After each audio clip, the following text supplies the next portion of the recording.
Breaking news. Instagram లో బాలికలు యువతుల్ని target చేసుకుని లైంగిక దాడికి పాల్పడిన చంద్రశేఖర్ ఆజాద్ అలియాస్ అర్జున్ దారుణాలు ఒక్కొక్కటిగా బయటకు వస్తున్నాయి.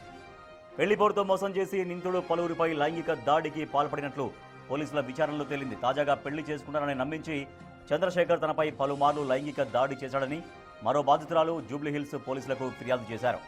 ఆ కంప్లైంట్ ఆధారంగా ఎఫ్ఐఆర్ నమోదు చేసిన పోలీసులు కేసును నార్సింగి పోలీస్ స్టేషన్కు బదిలీ చేశారు. మరోవైపు బాలికపై అత్యాచారం కేసుకు సంబంధించి నిందితుడిపై పోక్సో కేసు నమోదు చేశారు పోలీసులు.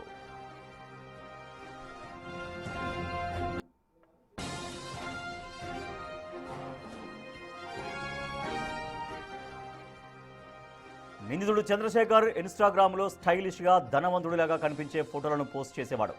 ఆ ఫోటోలకు కామెంట్స్ చేసే అమ్మాయిల్ని టార్గెట్ చేసుకుని వారికి పర్సనల్ మెసేజ్లు పంపించేవాడు.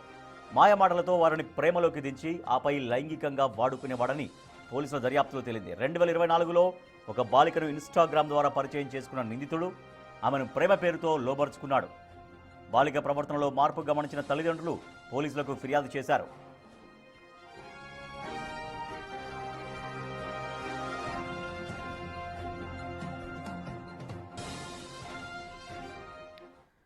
ఇన్స్టాగ్రామ్లో బాలికల్ని యువతుల్ని టార్గెట్ చేసుకుని లైంగిక దాడికి పాల్పడుతున్నటువంటి చంద్రశేఖర్ ఆజాద్ అలియాస్ అర్జున్ని పోలీసులు అదుపులోకి తీసుకున్నారు.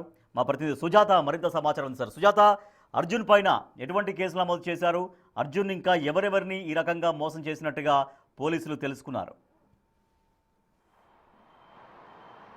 రాజేష్, చంద్రశేఖర్ ఆజాద్ అలియాస్ అర్జున్ మీద జూబ్లీహిల్స్ పోలీస్ స్టేషన్లో ఫోక్సో కేసు నమోదైంది. మరోవైపు నార్సింగ్ పోలీస్ స్టేషన్లో ఒక యువతి పైన అత్యాచార యత్నం చేసినట్లు అటు కేసును నమోదు చేసి పోలీసులు దర్యాప్తు చేస్తున్నారు. ఇప్పుడు ప్రస్తుతానికి అటు అర్జున్ని రిమాండ్కి పంపించారు.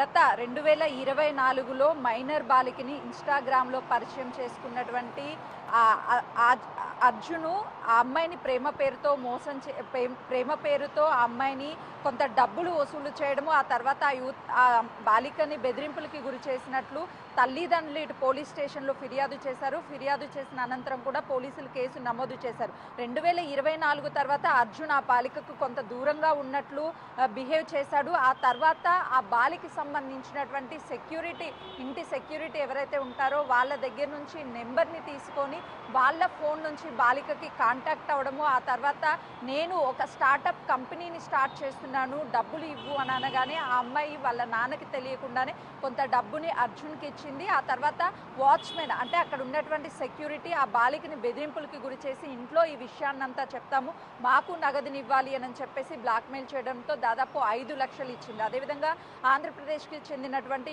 ఒక యువతి ఉద్యోగం కోసం హైదరాబాద్కి వస్తే తనకి మ్యూచువల్ ఫ్రెండ్గా ఉన్నటువంటి పర్సన్స్తో అర్జున్ని పరిచయం ఏర్పడిన తర్వాత ఒక హోటల్కి తీసుకువెళ్ళి తనని పెళ్లి చేసుకుంటాను, ప్రేమిస్తున్నానని నమ్మించి తన మీద కూడా లైంగిక దాడికి పాల్పడినట్లు అటు యువతి పోలీసులకి ఫిర్యాదు చేయడంతో ఇటు నార్సింగ్ పోలీసులకి జూబ్లీహిల్స్ పోలీసులు 0 ఎఫ్ఐఆర్ కేసును నమోదు చేసి అక్కడికి ట్రాన్స్ఫర్ చేశారు. అయితే గత 2 సంవత్సరాల నుంచి అర్జున్ ఇటు ఇన్స్టాగ్రామ్లో ఎవరైతే డబ్బున్నటువంటి కుటుంబాలు ఉంటారో వాళ్ళని టార్గెట్గా చేసుకొని అర్జున్ మొదట తన ఇన్స్టాగ్రామ్లో ఇటు బాగా హైప్ ఇచ్చేటువంటి ఫొటోస్ అంటే పబ్స్, రెస్టారెంట్స్లో ఉన్నటువంటి ఫొటోస్ అన్నీ కూడా అప్లోడ్ చేసి కామెంట్స్ పెట్టినటువంటి అమ్మాయిలకి పర్సనల్గా మెసేజ్ పెట్టి సో నేను మిమ్మల్ని ప్రేమిస్తున్నాను లేదు అనంటే ఇతరితర కారణాలు చెప్పి వాళ్ళని లైంగిక దాడులకి పాల్పడినట్లుగా కూడా పోలీసులు గుర్తించారు. ప్రస్తుతానికి అర్జున్ని కస్టడీకి తీసుకొని విచారించాలని కూడా పోలీసులతో కస్టడీ పిటిషన్ దాఖలు చేయబోతున్నారు. Rajesh, right, thank you Sujatha.